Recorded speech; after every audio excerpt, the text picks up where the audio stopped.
दोस्तों, ये जीवन है, ये सुख दुख की धूप और छांव लेकर आता है। थोड़ा सा दुख आने पर कुछ लोग इसे बहुत परेशान हो जाते हैं और अपने नसीब का इसको दोष देकर खुद को और उस भगवान को कोसना शुरू कर देते हैं, जबकि कुछ लोग इसे ईश्वर की नियति मानकर खुशी खुशी उस चुनौती से अपने आप को लड़कर निखार कर बाहर निकलते हैं। दोस्तों, सोने को भी संघर्ष के दौर से गुजरना पड़ता है, तभी वो एक सुंदर आभूषण बनकर तैयार होता है।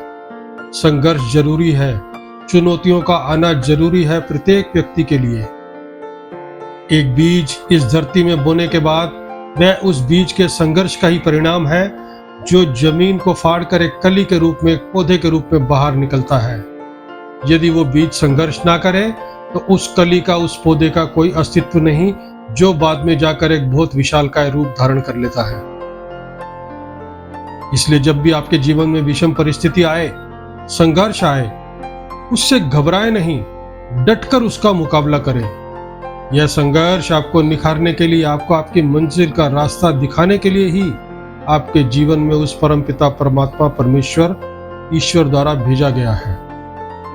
दोस्तों, एक छोटी सी कहानी हम इस संघर्ष के बारे में आपसे शेयर करना चाहते हैं। कहानी बहुत ही प्रेरणादायक है। आप सभी से विनम्र निवेदन, एक एक शब्द इस कहानी का जरूर सुने, ध्यान से सुने, बीच में वीडियो को स्किप ना करें। यह छोटी सी कहानी आपके आने वाले भविष्य की, आपकी दिशा और दशा दोनों बदल कर रख सकती है।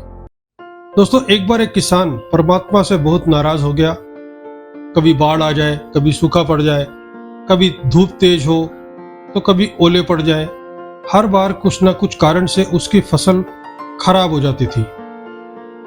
एक दिन वो बड़ा तंग आकर उसने परमात्मा से कहा, देखिए प्रभु, आप परमात्मा हैं, लेकिन लगता है आपको खेती बाड़ी की ज्यादा जानकारी नहीं है। एक प्रार्थना है कि एक साल आप मुझे मौका दीजिए, जैसा मैं चाहूं वैसा मौसम हो, फिर आप देखना मैं कैसे अन्न के भंडार भर दूंगा। परमात्मा मुस्कुराए और कहा, ठीक है, जैसा तुम कहोगे वैसा ही मौसम मैं दूंगा, मैं दखल बिल्कुल नहीं करूंगा। किसान ने खुशी खुशी गेहूं की फसल बोई। जब धूप चाहिए तब धूप मिली, जब पानी तब पानी। तेज धूप, ओले, बाढ़, आंधी तो उसने आने ही नहीं दी। समय के साथ फसल बढ़ी और किसान की खुशी भी, क्योंकि ऐसी फसल तो आज तक नहीं हुई थी। किसान ने मन ही मन सोचा, अब पता चलेगा परमात्मा को, उस भगवान को, कि फसल कैसे बोते हैं। बेकार ही इतने साल हम किसानों को परेशान करते रहे। फसल काटने का समय भी आया। किसान बड़े गर्व से फसल काटने गया, लेकिन जैसे ही फसल काटने लगा, एकदम से छाती पर हाथ रखकर बैठ गया। गेहूं की एक भी बाली के अंदर गेहूं नहीं था। सारी बालियां अंदर से खाली थी। बड़ा दुखी होकर उसने परमात्मा से कहा, प्रभु, ये क्या हुआ? तब परमात्मा बोले, ये तो होना ही था। तुमने पौधों को संघर्ष का जरा सा भी मौका नहीं दिया। ना तेज धूप में उनको तपने दिया, ना आंधी ओलों से जूझने दिया। उनको किसी प्रकार की चुनौती का एहसास जरा भी नहीं होने दिया। इसलिए सभी पौधे खोखले रह गए। जब आंधी आती है, तेज बारिश होती है, ओले गिरते हैं, तब पौधा अपने बल से ही खड़ा रहता है। वो अपना अस्तित्व बचाने का संघर्ष करता है, और इस संघर्ष से जो बल पैदा होता है वही उसे शक्ति देता है, ऊर्जा देता है, उसकी जीवटता को उभारता है।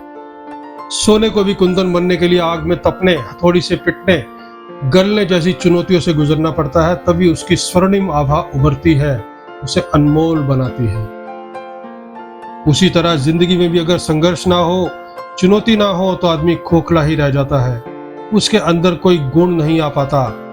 ये चुनौतियां ही हैं जो आदमी रूपी तलवार को धार देती हैं, उसे सशक्त और प्रखर बनाती हैं। अगर प्रतिभाशाली बनना है तो चुनौतियां तो स्वीकार करनी ही पड़ेंगी, अन्यथा हम खोखले ही रह जाएंगे। दोस्तों, यही हाल हमारे जीवन का भी है। अगर प्रखर बनना है, सफल बनना है, प्रतिभाशाली बनना है, तो चुनौतियों का सामना तो करना ही पड़ेगा और एक जीत हासिल करनी पड़ेगी। आपका स्वागत है हमारे इस चैनल सक्सेस स्टेप्स पर। यदि आपको कहानी अच्छी लगी, आप इसको लाइक करें, शेयर करें और हमारे चैनल को सब्सक्राइब करें ताकि आने वाले समय में हम आपको और अधिक मोटिवेशनल इंस्पिरेशनल जानकारी उपलब्ध करा सकें। आपका कीमती समय देने के लिए शुक्रिया, धन्यवाद, आभार।